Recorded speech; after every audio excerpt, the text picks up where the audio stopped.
अस्सलाम वालेकुम viewers. I am doctor any. उम्मीद और दुआ है आप अपनी फैमिली के साथ जहाँ रहें हमेशा सलामत रहें। मैंने अपनी पहली वीडियोस में आपको प्रेगनेंसी के पहले और दूसरे ट्राइमेस्टर के बारे में मालूमात फराहम की थी। आज हम बात करेंगे थर्ड ट्राइमेस्टर की। तीसरा ट्राइमेस्टर 26 हफ्ते से लेकर 40 हफ्ते तक होता है। इसमें बेबी की मूवमेंट्स का खास ख्याल रखना बहुत ज़रूरी है। 24 घंटे में 10 से 12 मरतबा हरकत महसूस करना ज़रूरी है। अगर हरकत कम महसूस हो तो एक गिलास पानी पीकर बाएं करवट लेट जाएं। अगर 2 घंटे में 2 से 3 मरतबा हरकत महसूस हो तो वो नॉर्मल है। लेकिन अगर घर पर आपको बेबी की मूवमेंट बहुत कम महसूस हो रही हो या बिल्कुल फील ना हो तो इस सूरत में आपने घर पर वेट नहीं करना और फ़ौरन अपनी डॉक्टर के पास जाना है और इन्हें आगाह करना है कि आपने घर पर 2 घंटे प्रॉपर्ली लेटकर बेबी की मूवमेंट्स फील की हैं। इस सूरत में डॉक्टर आपके बेबी की हार्ट बीट रिकॉर्ड करती हैं जिसे सीटीजी कहते हैं। बच्चे का नॉर्मल हार्ट रेट 110 से 160 तक होता है। अगर ये 110 से कम हो या 160 से ज़्यादा हो या दरमियान में हार्ट रेट नीचे चला जाए यानी डिप्स आए तो ये सूरत हाल परेशान कुन है। अगर सीटीजी नॉर्मल ना आए तो नेक्स्ट स्टेप बायोफिजिकल प्रोफाइल है जिसमें तकरीबन 30 मिनट बच्चे का अल्ट्रासाउंड किया जाता है और बच्चे की 5 चीज़ें नोट की जाती हैं जिसमें बेबी की मूवमेंट्स, टोन, ब्रीदिंग मूवमेंट, बच्चे का पानी और दिल की धड़कन को नोट किया जाता है और इसकी बेस पर टोटल 10 पॉइंट्स बनाए जाते हैं। अगर बच्चे के पॉइंट्स 8 या 8 से ज़्यादा हैं तो वो नॉर्मल है। 32 से 34 हफ्ते के दौरान एक अल्ट्रासाउंड कराया जाता है जिसे ग्रोथ स्कैन कहते हैं जिसमें बच्चे की नशोनुमा और वजन वगैरह देखा जाता है। किसी भी कॉम्प्लिकेशन की सूरत में आपकी गायनेकोलॉजिस्ट एक से ज़्यादा अल्ट्रासाउंड भी करवा सकती हैं। ऐसी तमाम खवातीन जिनकी हाई रिस्क प्रेगनेंसी होती है इनका डॉपलर 28 हफ्ते से शुरू किया जाता है और हर महीने फॉलोअप किया जाता है। लेकिन अगर लो रिस्क प्रेगनेंसी है यानी मदर को कोई भी मेडिकल प्रॉब्लम नहीं है या कोई और मसला नहीं है तो एक डॉपलर अल्ट्रासाउंड 34वें हफ्ते पर करवाया जाता है और अगर वो नॉर्मल आता है तो इसको मजीद करवाने की ज़रूरत नहीं होती।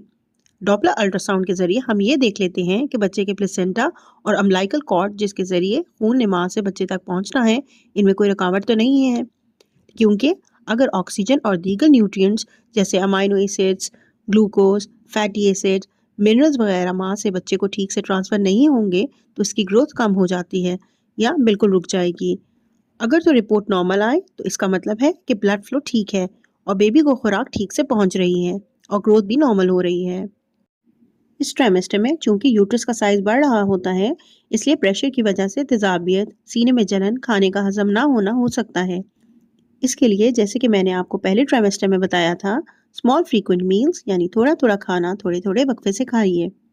अगर आराम ना आए तो अपनी गायनेकोलॉजिस्ट से रब्ता कीजिए ताकि वो इस मसले के लिए आपको एंटी एसिड मेडिसिन दे दें। सोते वक्त कोशिश करें बाएं करवट लेटें क्योंकि इस तरह यूट्रस की ब्लड सप्लाई अच्छी रहती है।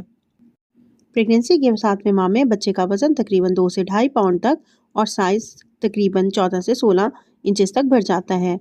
टेस्ट बड बन जाते हैं, जिल्द पर रिंकलिंग स्टार्ट हो जाती है और बॉडी ऑर्गन्स मजीद मैच्योर हो जाते हैं।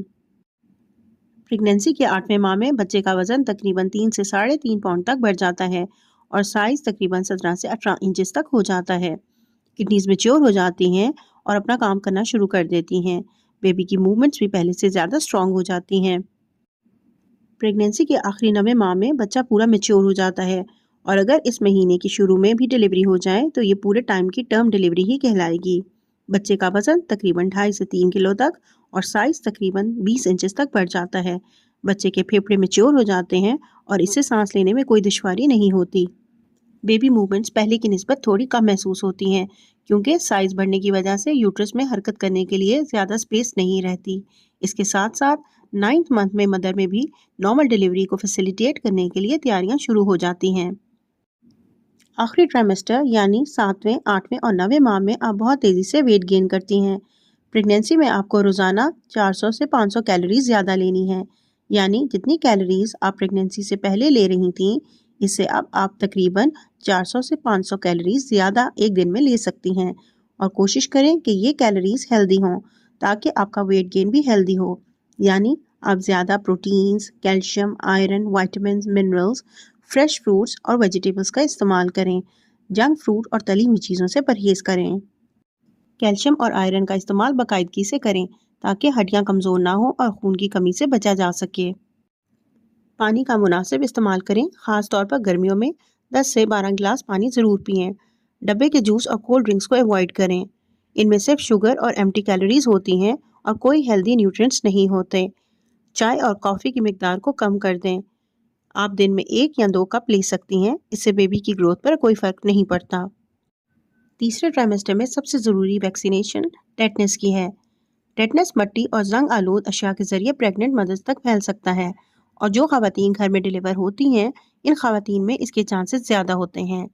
इसलिए प्रेगनेंसी में टेटनस की वैक्सीन लेना लाजमी है और इस इंजेक्शन की एक डोज 7वें महीने और दूसरी डोज 8वें महीने में दी जाती है। दोनों इंजेक्शंस में 1 माह का वक्फा ज़रूरी है।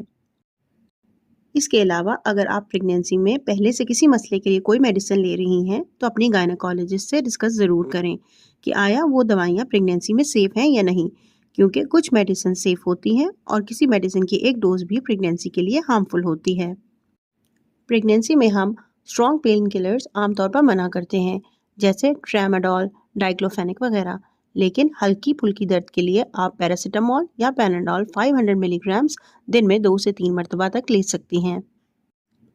आखिरी ट्राइमेस्टर में एक बार फिर हीमोग्लोबिन चेक करना ज़रूरी है, क्योंकि अगर खून की कमी है तो आयरन की ड्रिप लगाई जाती है, जिससे 2 हफ्ते के बाद हीमोग्लोबिन का लेवल बढ़ना शुरू हो जाता है।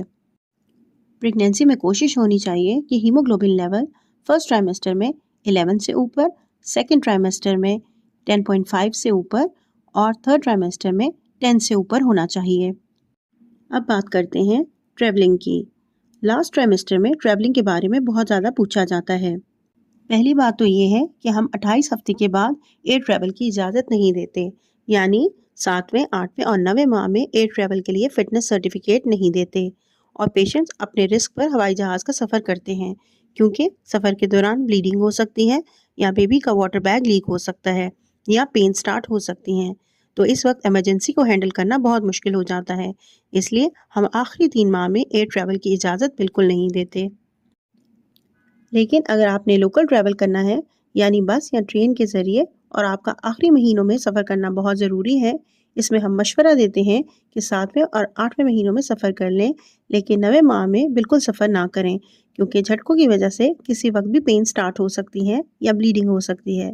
तो बेहतर है अगर सफ़र करना बहुत ज़्यादा ज़रूरी है तो 7 मंथ या 8 मंथ में कर लें, 9th मंथ में बिल्कुल सफ़र ना करें। अगर प्रेगनेंसी में कोई भी मेडिकल प्रॉब्लम है, जैसे शुगर, ब्लड प्रेशर या थायराइड का मसला, तो मुनासिब कंट्रोल बेबी और माँ दोनों के लिए इंतहाई ज़रूरी है। इसके लिए आप अपनी डॉक्टर को रेगुलर चेक करवाएं, ताकि अगर कोई कॉम्प्लिकेशन हो तो इसका बर वक्त इलाज किया जा सके। रोज़ाना खाने के बाद 20 से 25 मिनट वॉक को अपना मामूल बनाइए। डीप ब्रीदिंग एक्सरसाइजेज भी प्रेगनेंसी में बहुत फ़ायदेमंद हैं। एंटीनेटल एक्सरसाइजेज हम 3 माह के बाद एडवाइस करते हैं, लेकिन अगर बेबी का प्लेसेंटा नीचे है तो आपकी गायनेकोलॉजिस्ट आपको इस बारे में प्रॉपर्ली एडवाइस कर सकती हैं कि आपने इन एक्सरसाइजेज को कब शुरू करना है। 35 हफ्ते के बाद डॉक्टर के पास हर हफ्ते जाना ज़रूरी होता है और 37 हफ्ते के बाद डॉक्टर आपका मुआयना करेंगी। अगर आपकी नॉर्मल डिलीवरी होनी है तो वो आपको डिलीवरी से पहले की चंद एक्सरसाइजेज बताएंगी। लाइट वॉक करें, इससे नॉर्मल डिलीवरी में आसानी हो जाती है। 35 हफ्ते के बाद ख़वातीन को हल्की फुल्की पेन्स महसूस हो सकती हैं, जिसे हम ब्रेक्सटन हिप कंट्रैक्शंस या फॉल पेन्स कहते हैं, जो अक्सर हो जाती हैं। इसके लिए आपकी गायनेकोलॉजिस्ट आपको कोई पेन किलर भी दे सकती हैं। अगर किसी टाइम पे भी आपको ब्लीडिंग, स्पॉटिंग या लीकिंग महसूस हो या ज़्यादा पेन हो तो फ़ौरन अपनी गायनेकोलॉजिस्ट से रब्ता करें।